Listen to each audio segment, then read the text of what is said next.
Buen día, estamos en el programa Vamos a Conversar y en esta tarde les saluda Nitzia Vázquez de la Dirección de Investigación Científica y Posgrado de la Máxima Casa de Estudios a través del canal Universitario de la Cultura. Vamos a hablar acerca del tema revistas académicas, científicas, cumplimiento de estándares internacionales y el uso de la plataforma OJS para editores. Les presento a nuestras invitadas, la decana Marta Lorena Suazo, de la Facultad de Ciencias Sociales, y Patricia Villalobos, encargada de la Biblioteca Central de la Máxima Casa de Estudios. Como primer punto, nos gustaría tocar el tema acerca de la redacción de documentos científicos, y entendemos que usted recientemente nos impartió un provechoso taller. Nos gustaría que nos comentara al respecto. Sí, muchas gracias, buen día. Muchas gracias, buen día. Gracias, Nitzia, por la invitación. Pati, buenos días. Buen día. La verdad que sí, esta es una iniciativa que ya veníamos conversando con ustedes, con Pati, desde el año pasado. Estábamos en la intención de dar este taller de revistas académicas y científicas, cumplimiento de estándares internacionales, y a mí en esta ocasión me tocó dar la parte de redacción de documentos científicos. ¿Y por qué empezamos dando esa parte de redacción de documentos científicos? Bueno, yo creo que una de los temas más importantes a la hora de escribir en una revista académica es saber redactar un documento científico, pasar del proceso de investigación a convertir la investigación en un artículo científico, y eso tiene algunos requerimientos. Con Pati, por ejemplo, estuvimos ya hace algunos añitos en Nicaragua en un taller internacional de capacitación sobre ese tema, donde se hablaba y se discutía la importancia que tenía para las universidades contar con profesionales capacitados en el tema de redacción de documentos científicos. Y lo que se decía ahí es que no solamente había que ser investigador, sino que había que saber también redactar, pasar, como lo dije antes, de la investigación a la redacción. Y es por eso que nos preocupamos por hacer este taller. ¿Qué pasó en este taller? Bueno, en este taller, como usted participó también, usted sabe que nosotros empezamos hablando de algo muy importante para los investigadores y los escritores y escritoras, como lo es la parte ética.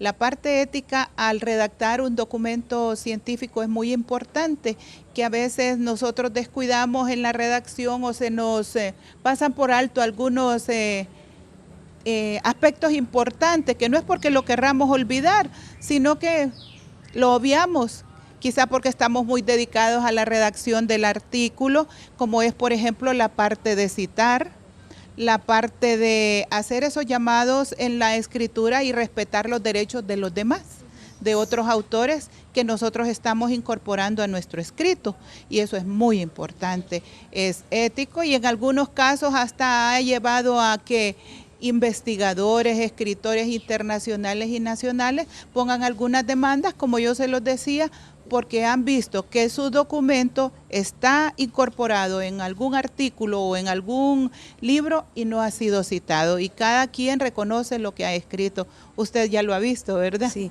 y es que es curioso lo que decía Marta, por ejemplo, que no los investigadores pueden ser muy buenos investigadores, pero esas habilidades de transmitir el conocimiento científico no todos lo tenemos. Es decir, que no todos, a pesar de que seamos excelentes investigadores, no todos somos excelentes escritores de artículos científicos. Y se trata justamente de eso, de fortalecer estas habilidades, o más bien de desarrollar también estas habilidades que necesitamos para que nuestra producción científica también forme parte de un artículo científico, o lo transformemos en un artículo científico, para así entonces transmitir ese conocimiento que se produce luego de una investigación científica. Y fíjese que también este taller fue muy interesante, porque reunió a varios editores de revistas de diferentes universidades dentro de aquí de la Casa de Estudios, y redactó editores de revistas de otras universidades. Fue muy interesante entonces esa convivencia que vimos de editores de revistas que vinieron de centros regionales, de aquí mismo de Ciudad Universitaria y de otras universidades que no son la nacional. fue muy interesante conocer experiencias donde nos manifestaron sus potencialidades y sus debilidades. Y a partir de ahí nosotros hemos visto la necesidad que tenemos como universidad de estar en permanente capacitación y a la vez comunicación con los editores y las editoras de la revista, donde nosotros podemos interactuar y hasta, qué decir, confesarnos algunas necesidades que tenemos y que vivencias también que podrían servir para hacer planificaciones futuras y mejorar lo que hasta ahorita tenemos. Y es ahí que entonces nosotros nos dimos cuenta de el paso que hemos dado hasta ahorita, hasta dónde estamos y qué nos hace falta para entrar en ese siguiente paso, que es indexar una revista científica, qué tenemos y qué no tenemos, qué les falta a nuestros escritores, redactores de artículos científicos también para que sus documentos puedan ser sometidos internacionalmente a otras revistas. Y es ahí donde veíamos que debíamos cumplir con algunos estándares internacionales a la hora de redactar un artículo científico también. Veíamos todas esas necesidades y fuimos viendo el paso a paso de un artículo científico, de cómo se redacta. También nosotros en este taller pudimos también llegar a algunas conclusiones, y conclusiones como que no vamos a aprender a redactar con un taller, eso es imposible. Pero aprendimos también en este taller que eso se hace con la práctica y que vamos a hacernos especialistas escribiendo.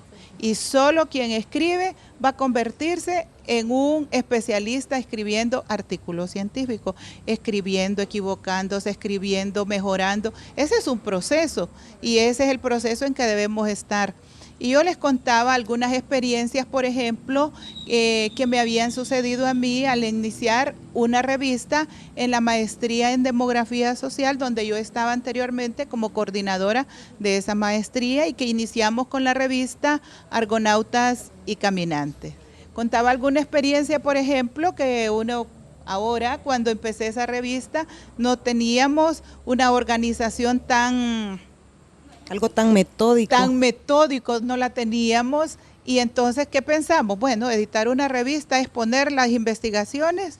No es que no tenían calidad, porque las investigaciones tenían calidad. Claro. Pero la estructura de la revista. Entonces, comparar la revista primera con la revista que actualmente se está publicando, hay una diferencia grande en cuanto a forma, contenido y algunos requerimientos internacionales. Y no solamente la revista, sino también en materia de escritura de artículos científicos, los autores justamente pasa lo mismo con ellos. Sí. Cuando publican su primer artículo dicen, se sienten satisfechos, ¿verdad? Porque ha salido a luz ese primer artículo, pero luego de seguir escribiendo y seguir publicando, dicen, bueno, estoy publicando mi artículo número 12 y cuando voy y comparo con mi artículo número 1, voy y digo, bueno, ¿en qué estaba pensando cuando publiqué este artículo?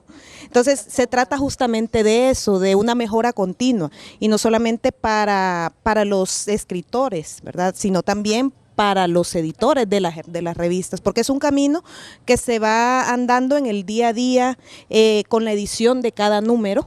Claro, es que este es un trabajo conjunto, porque de la calidad de los artículos depende la calidad de la revista. Entonces, por eso es que es un trabajo en conjunto. Es un trabajo también coordinado y es una gran responsabilidad es un equipo, del equipo editorial también.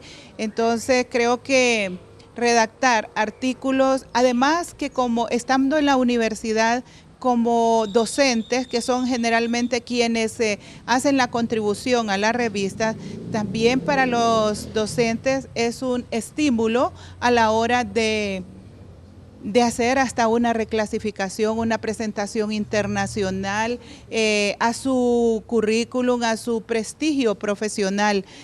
No se puede considerar o no se puede entender un investigador, un docente que no publica. Que no publique, correcto. Es que ese es como un requisito sine qua non.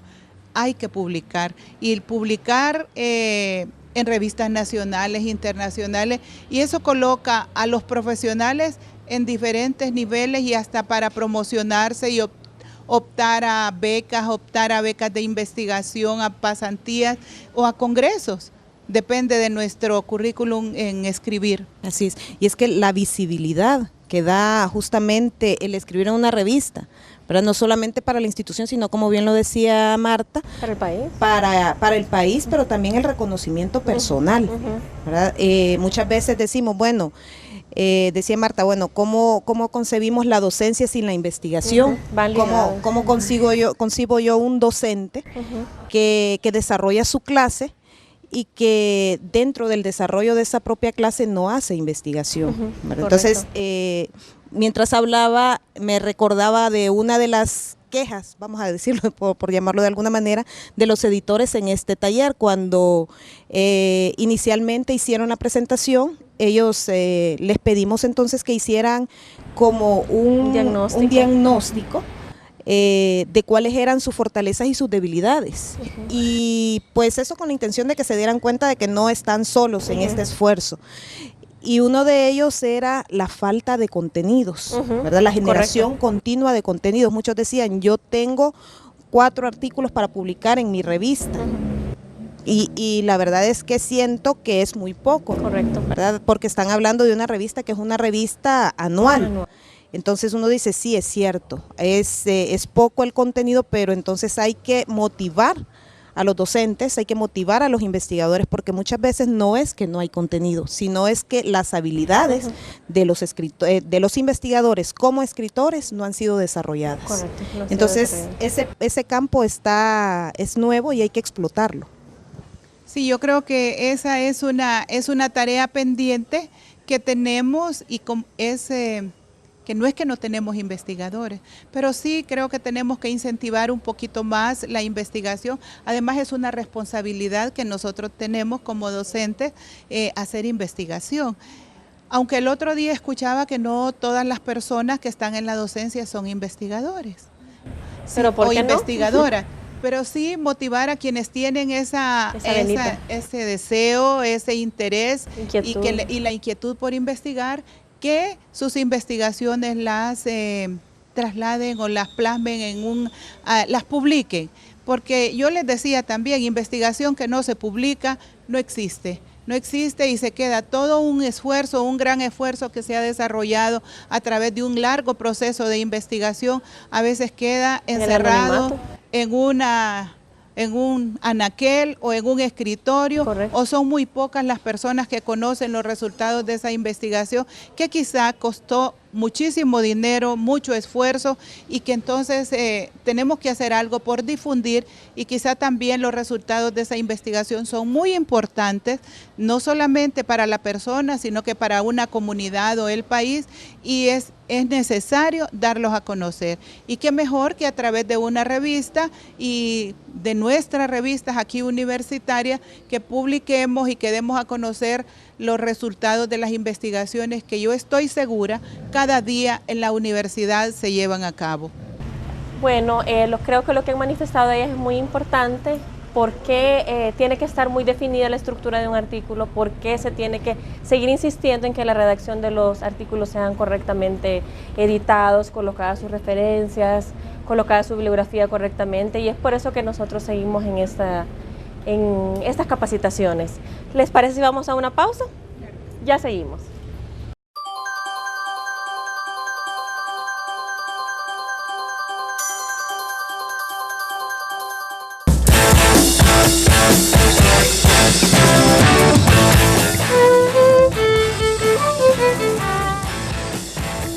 En el 2015, los universitarios seguiremos con nuestra formación deportiva, artística y cultural.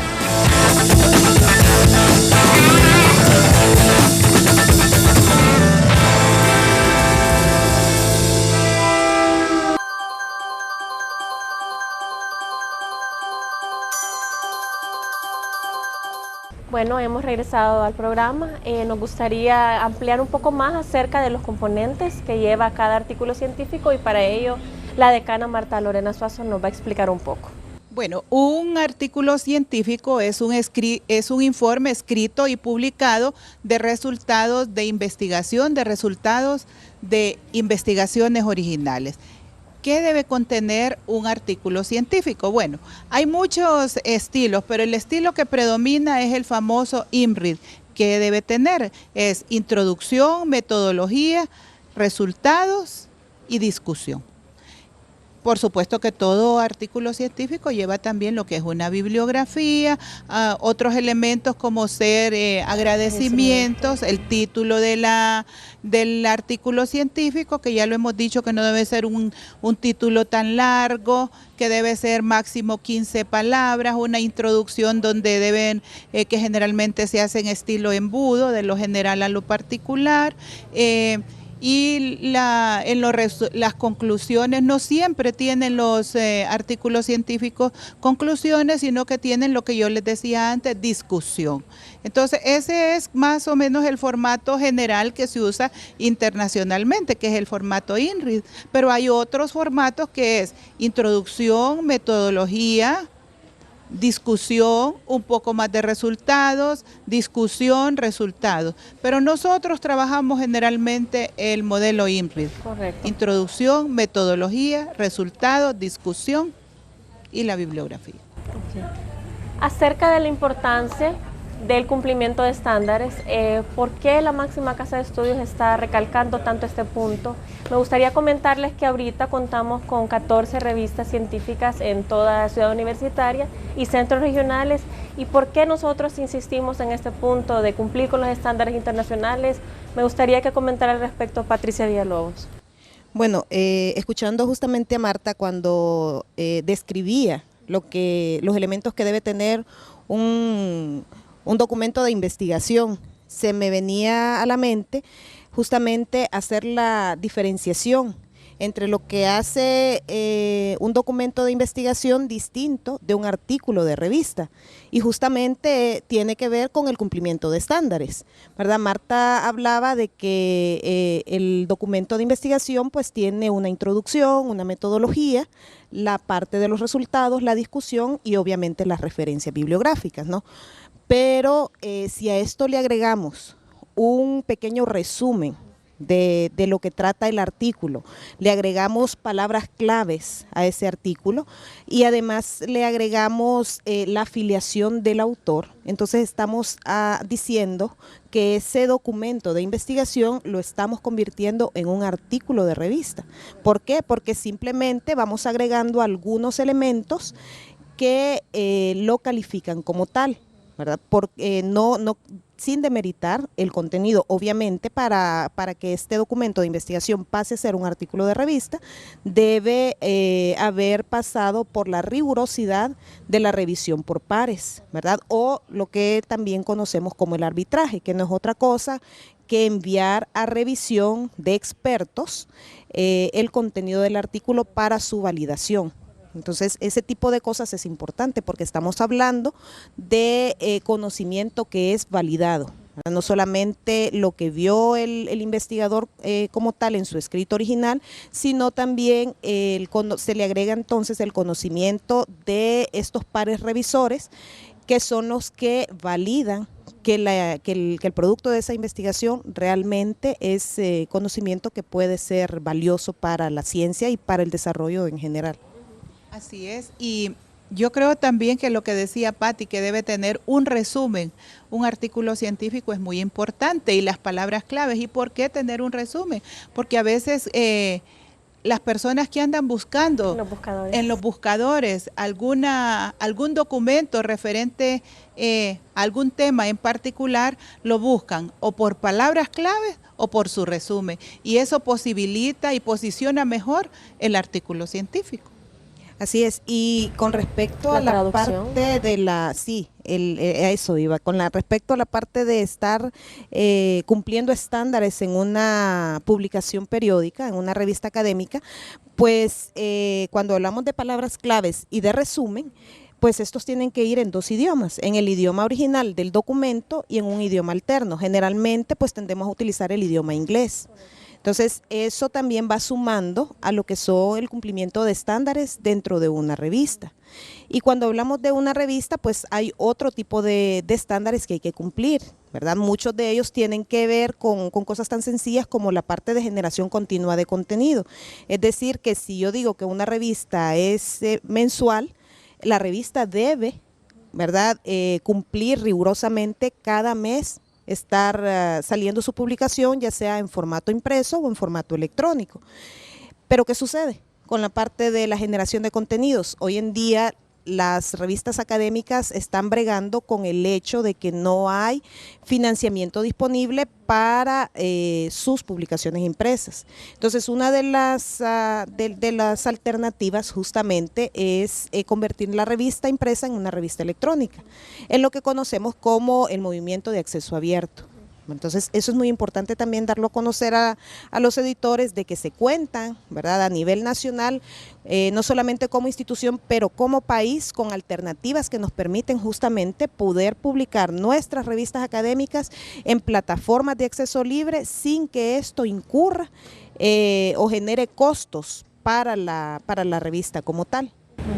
También me gustaría que, bueno, desde la perspectiva de ambas, que me pudieran comentar un poco acerca de la importancia de tener un comité editorial comprometido con cada revista. Usted, desde las dos revistas que usted ha creado, y Patti, que ha conocido la trayectoria de casi todas las revistas de la ciudad universitaria, que este es un punto creo que muy importante, ya que una revista no es un esfuerzo de una persona, sino que es un equipo realmente comprometido con ello.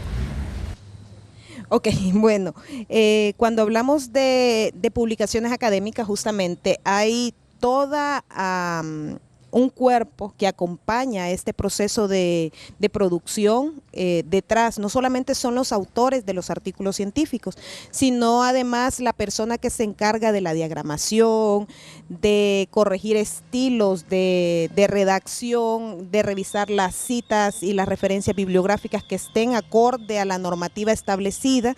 Entonces, este cuerpo, pues es el comité editorial, ¿verdad? Y este comité editorial se encarga de realizar todo eso, y también lo que hablaba Marta en el segmento anterior acerca de bregar con problemas éticos. Eso es muy importante también en la revista, ¿verdad? Ver la parte ética. Así es, porque el cuerpo editorial es como la salvaguarda de la calidad de los artículos que se publican en la revista, y es la responsabilidad colegiada de lo que se va a publicar. Es un comité, diríamos que el Consejo Editorial es un comité ético-científico que garantiza la calidad de los artículos. Revisa también que esos artículos sean originales, que sean inéditos, que cumplan con los estándares requeridos, con los requerimientos que ya se establecieron en la revista y normativas internacionales que se establecen para publicaciones de revistas académicas. Pero también ese cuerpo editorial debe tener expertise, debe tener compromiso, y también debe tener toda una mochila, como digo yo, un equipaje de capacidad, de experiencia. No podemos poner, por ejemplo, en el consejo editorial a alguien que nunca ha hecho un artículo científico. No podemos, ¿cómo lo va a revisar? No podemos poner en el consejo editorial a alguien que nunca haya hecho una investigación. Entonces también el consejo editorial tiene una enorme responsabilidad.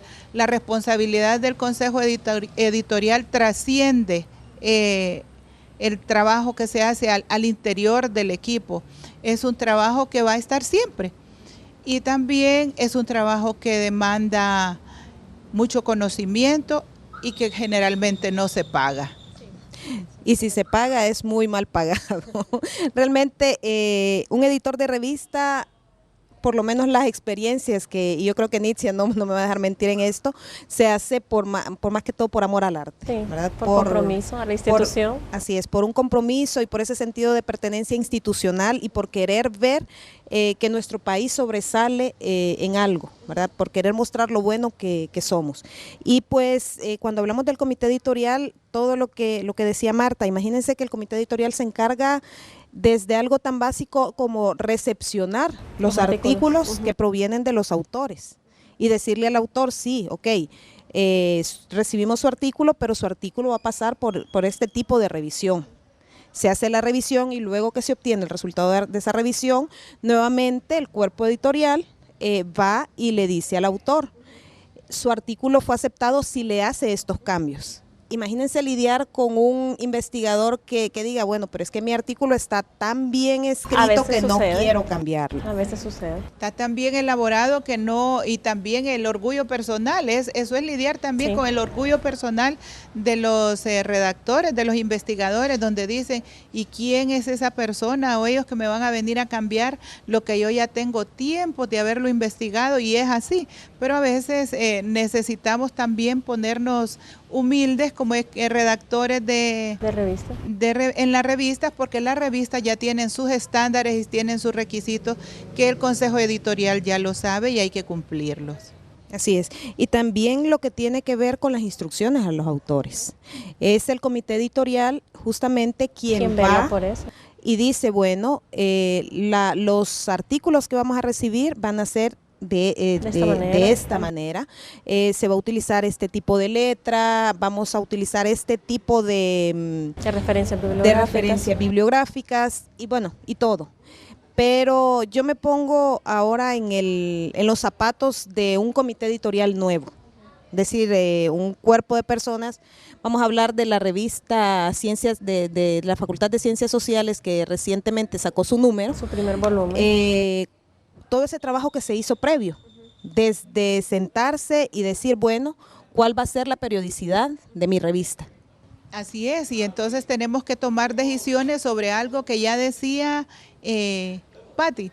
Bueno, que una de las mayores dificultades que a veces tenemos es la producción de contenido. Entonces tenemos que tomar esa decisión. Si tenemos pocos contenidos, ¿cómo la vamos a hacer? Semestral, anual, bianual, y tomar esa decisión implica una gran responsabilidad, y responsabilidad con los autores, con los escritores y con la revista misma, porque tenemos que cumplir lo que hemos declarado. Si decimos que va a ser anual, hay que cumplir y hacerla anual.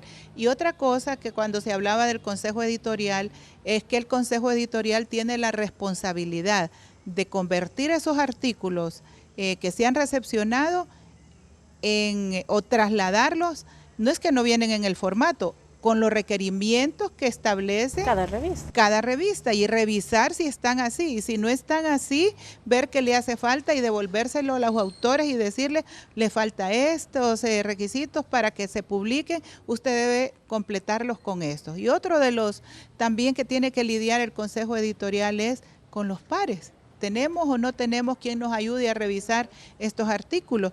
Porque uno de los requerimientos también para las revistas es que deben ser, para que estén, que validados. Después me imagino que Patti va a hablar de la indexación, es que deben estar revisados por pares ciegos. Contamos con ese tipo de personas que nos quieran apoyar y como lo decíamos antes, generalmente es por puro amor al arte, no se paga. Correcto. Entonces es por puro compromiso con la institución, porque le gusta, porque tiene una devoción hacia apoyar otros procesos investigativos.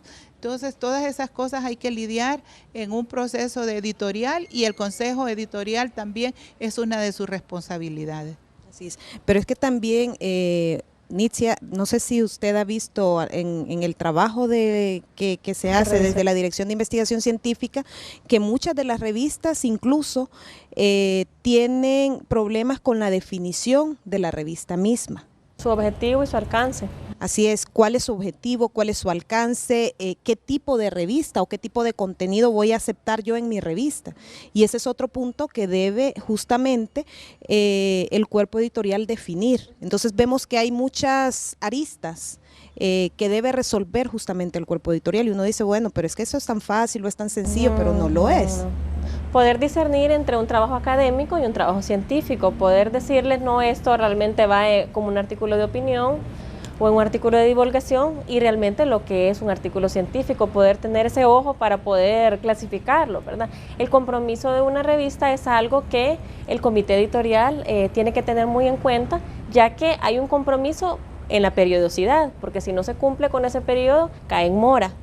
Luego también, si no está bien conformado por todas las cabezas, un editor en jefe, un editor de de estilo, la de los diagramadores, las personas que se encargan de revisar. Entonces esto no funciona, es como una gran familia, donde todos tienen que trabajar en conjunto y velar por el objetivo de esa revista.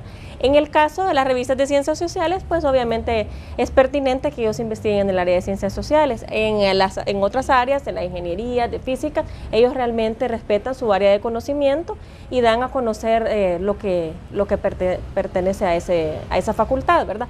Pero incluso hay revistas que cubren de todos los temas, por decirlo, las revistas de la dirección, que básicamente se construyen con las becas de investigación, donde hay una gama increíble de temas, ¿verdad? Desde ciencias sociales, humanidades, artes, física, microbiología, y ahí se involucran todas las ciencias para dar a conocer justamente lo que se ha producido a través de una beca de investigación. Bueno, me gustaría un poco que habláramos acerca de los portales internacionales donde las revistas universitarias están adscritas. Por ejemplo, LatinDesk, SlamJournal, tal vez usted nos puede compartir un poco, y la decana me gustaría que compartiera su experiencia con Argonautas y Caminantes, que tiene muy buen perfil.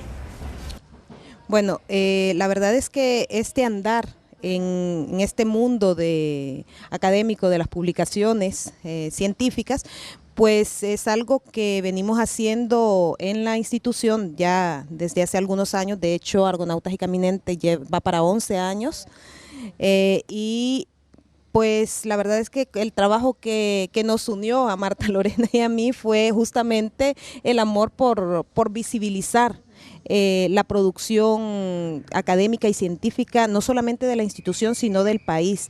Y el primer encuentro lo tuvimos allá por el 2010, como decía ella, en Nicaragua, en donde hubo un taller que buscaba justamente el encuentro entre editores centroamericanos para promover lo que es la producción académica de la región, ¿verdad? Y fue ahí donde conocimos nosotros LatinDesk, que LatinDesk pues es el sistema regional de información en línea para revistas científicas de América Latina, el Caribe, España y Portugal. Es desde el año 2010 que Honduras cuenta con un centro de acopio LatinDesk que está ubicado justamente en la Biblioteca Central de nuestra alma mater. ¿Y de qué se encarga? Pues se encarga justamente de hacer ese censo de revistas de producción científica nacional y también de establecer lo que son los parámetros de cumplimiento de estándares internacionales. Entonces, LatinDesk tiene tres productos.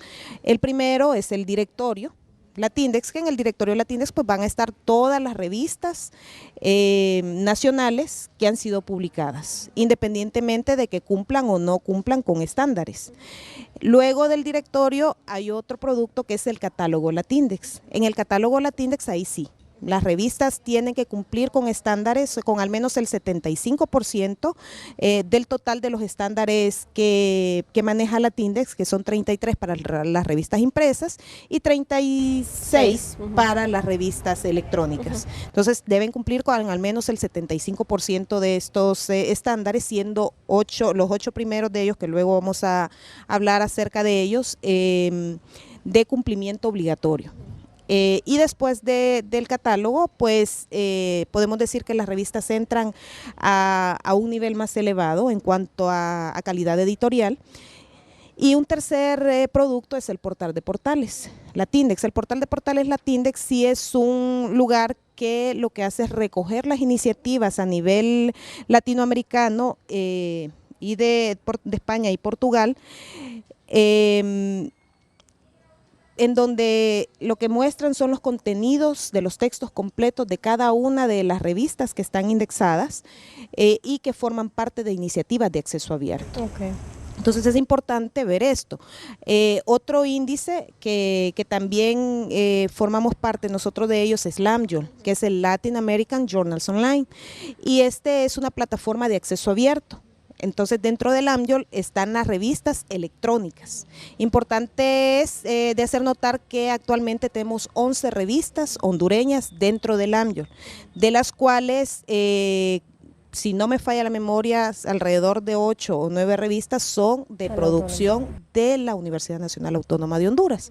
Entonces, vemos que sí hay producción, ¿verdad? Y una de las pioneras dentro del AMYOL, pues fue justamente Argonautas y Caminantes, y yo le decía a Marta Lorena que realmente ha sido una experiencia bonita ver crecer y ver la evolución de esta revista dentro de, no solamente dentro del AMYOL, sino ver pasar a Argonautas y Caminantes del directorio Latindex al catálogo Latindex y a querer aspirar ahora a nuevos portales, ¿verdad? A nuevos índices y a nuevos directorios también.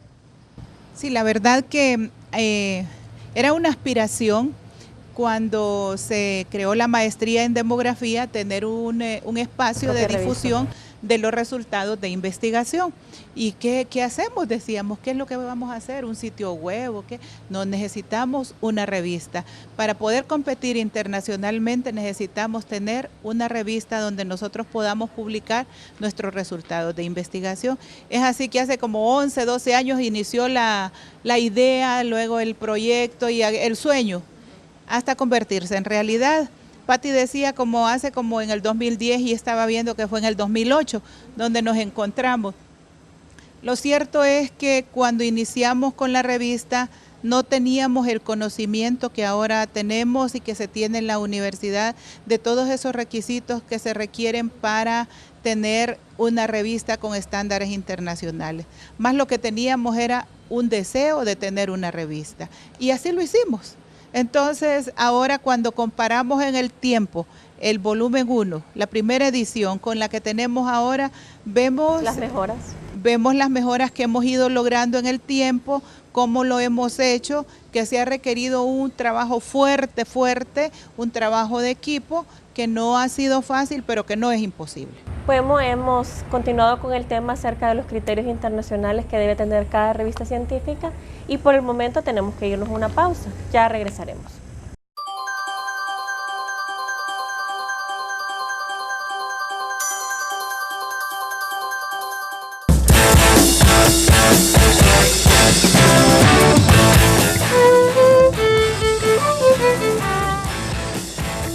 En el 2015, los universitarios seguiremos con nuestra formación deportiva, artística y cultural.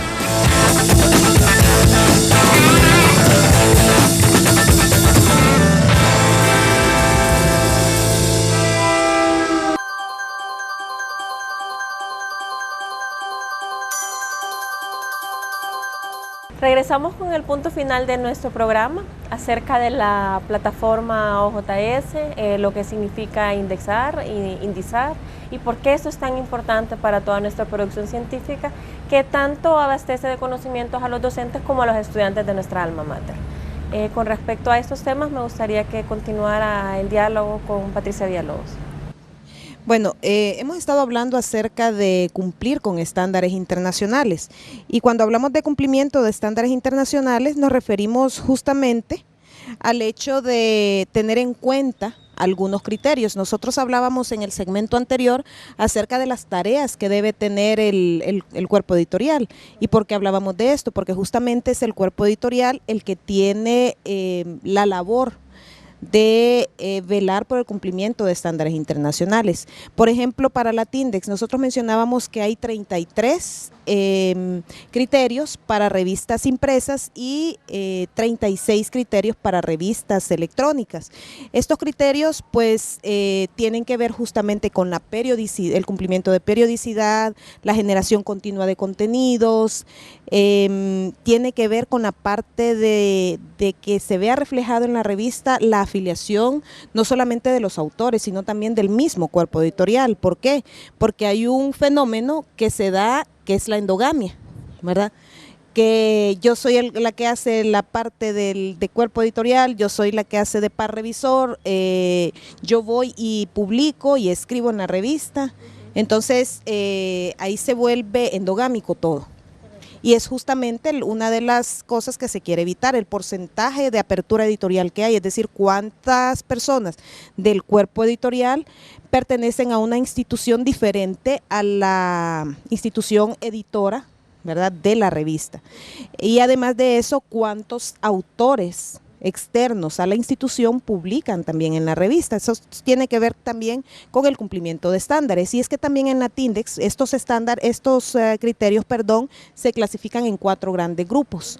El primero tiene que ver con la parte de los criterios básicos, es decir, si la revista tiene ISSN, si tiene cuerpo editorial, si cumple con la periodicidad y este tipo de cosas.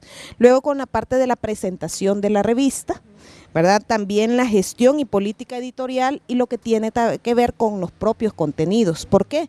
Porque luego esto entonces nos va a servir a nosotros para indexar nuestra revista, no en el directorio de la TINDEX, sino en el catálogo, ¿verdad? Pero decía Nietzsche, ¿qué es indexar? Pues indexar no es otra cosa que incluir dentro de índices, en este caso índices de revistas académicas, nuestra publicación periódica. ¿Qué me va a permitir eso? Pues el tener en cuenta el cumplimiento de criterios internacionales nos va a permitir indexar, o sea, formar parte de índices de revistas a nivel internacional, y eso nos permite una mayor visibilidad y también un mayor prestigio de la revista. Así es, y bueno, como decía ella, los requisitos que se deben cumplir para indexar, y es someter la revista a esos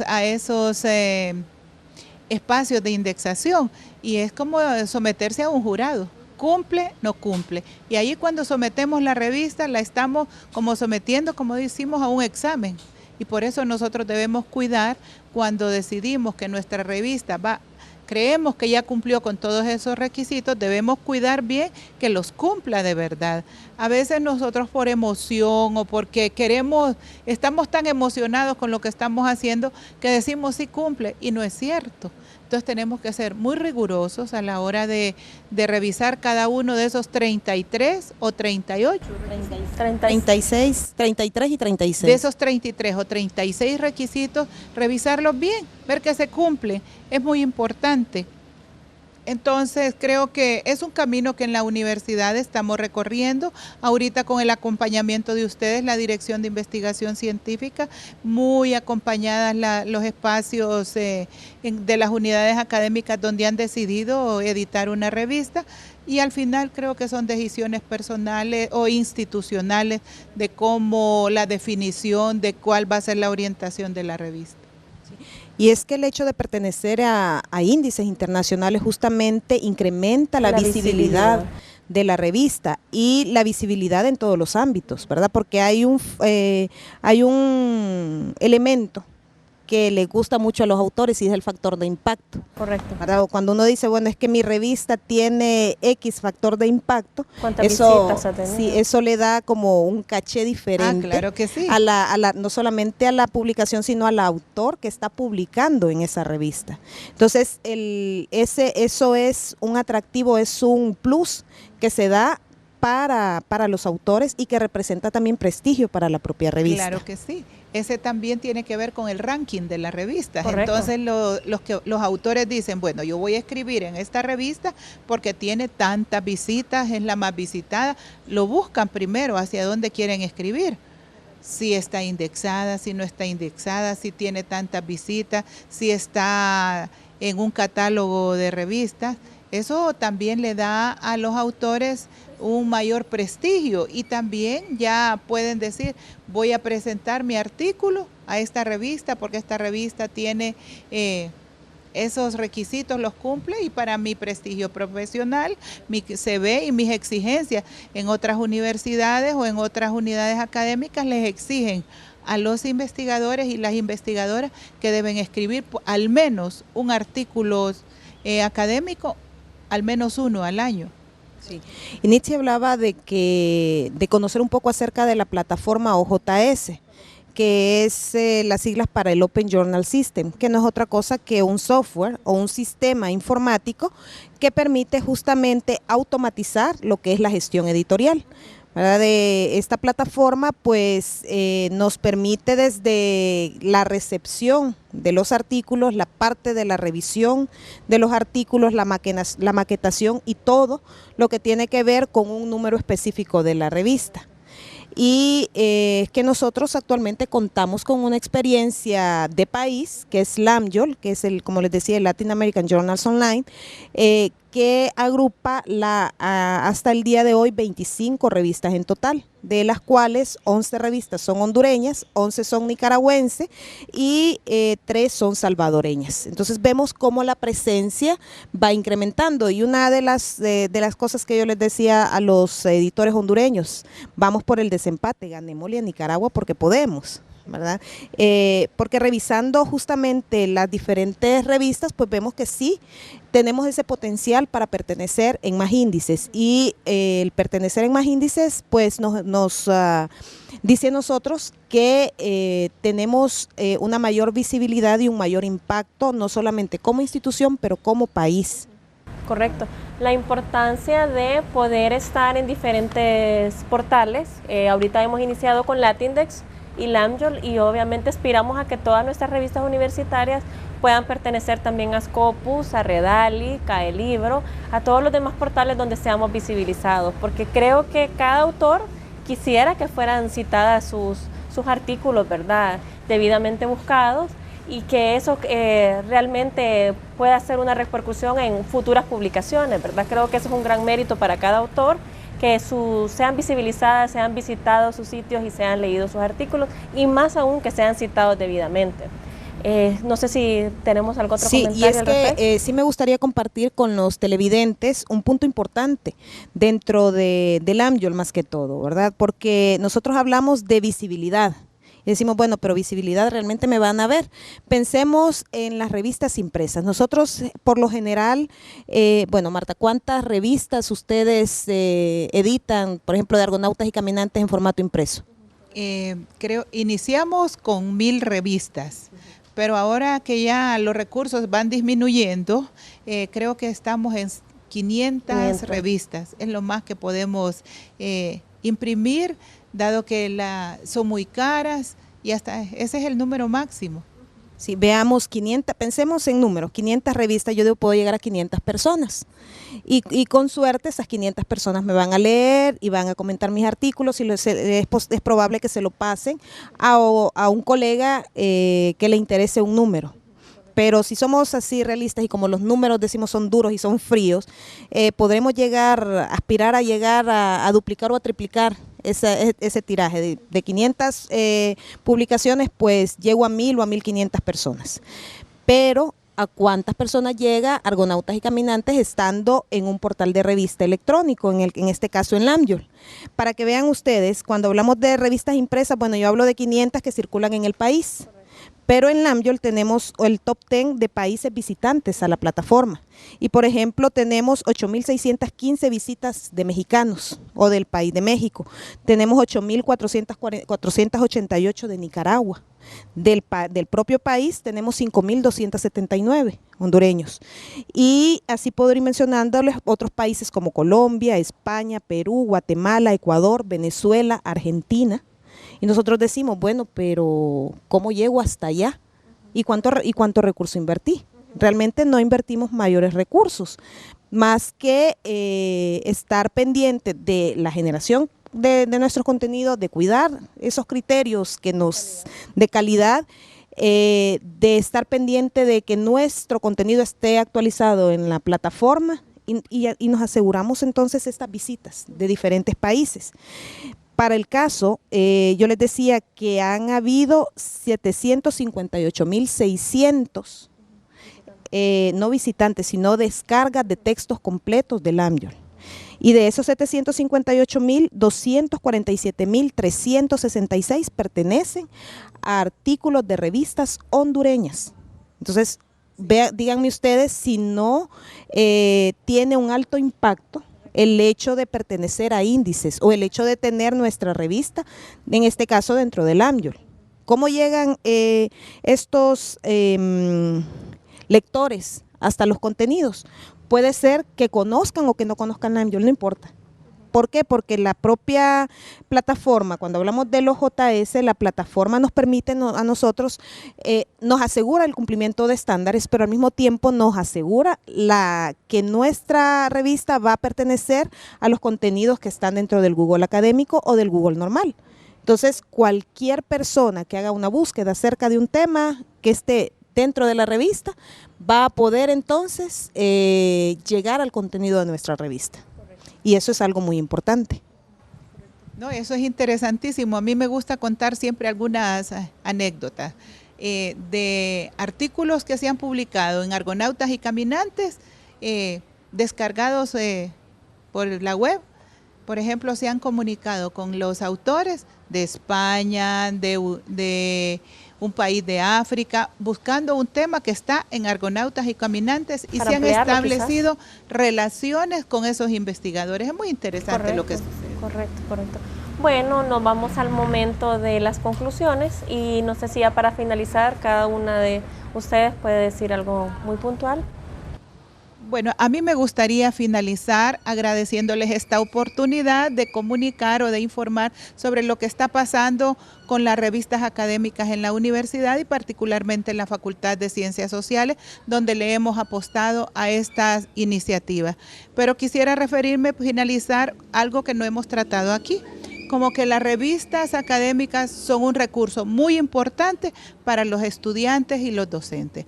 Un recurso de consulta porque los artículos que allí se publican en las revistas son artículos que tienen contenidos muy importantes en las diferentes disciplinas que se estudian aquí en la universidad y hablando particularmente de la Facultad de Ciencias Sociales, la revista de Ciencias Sociales, la revista de Argonautas y Caminantes, tenemos la revista del doctorado en Ciencias Sociales, son revistas especializadas a las cuales ustedes pueden acudir, buscar, revisar y en algún momento de sus trabajos, de sus investigaciones pueden ser un recurso muy importante. Así que muchas gracias, les agradezco esta oportunidad.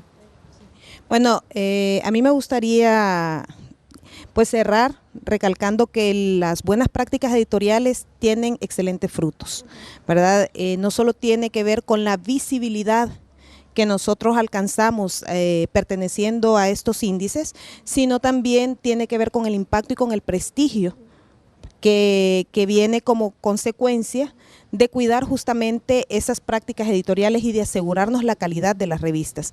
Y un punto importante también, que como decía Marta, no solamente el tema de publicaciones académicas no va exclusivamente para los docentes o para los investigadores. Recordemos que los estudiantes son investigadores en potencia y son investigadores en formación. Y un punto que se rescata es que en la Dirección de Investigación Científica, pues justamente hay una revista y un espacio para estos investigadores juniors, si lo llamamos de alguna manera, es Portal de la Ciencia, para que ellos puedan entonces publicar sus primeros pasos como escritores de artículos académicos dentro de esta revista. Entonces aprovechar todos los espacios que se dan y como les decía, el hecho de pertenecer a índices no es otra cosa que la consecuencia de cuidar las prácticas editoriales que hacemos en el día a día, que como vemos no es una cosa imposible, tampoco es difícil, es solamente pues tener empeño y mostrar compromiso con el trabajo bien hecho. Recordemos que las revistas científicas de la universidad, pues por tener ese sello institucional, pues tratamos de velar en conjunto con las facultades, como la Facultad de Ciencias Sociales, con la biblioteca y desde la Dirección de Investigación Científica, por velar que estos contenidos realmente tengan la calidad requerida, la calidad esperada para poner en alto nuestra alma mater. Espero que este programa haya sido de satisfacción para ustedes como lo ha sido para nosotras. Muchas gracias.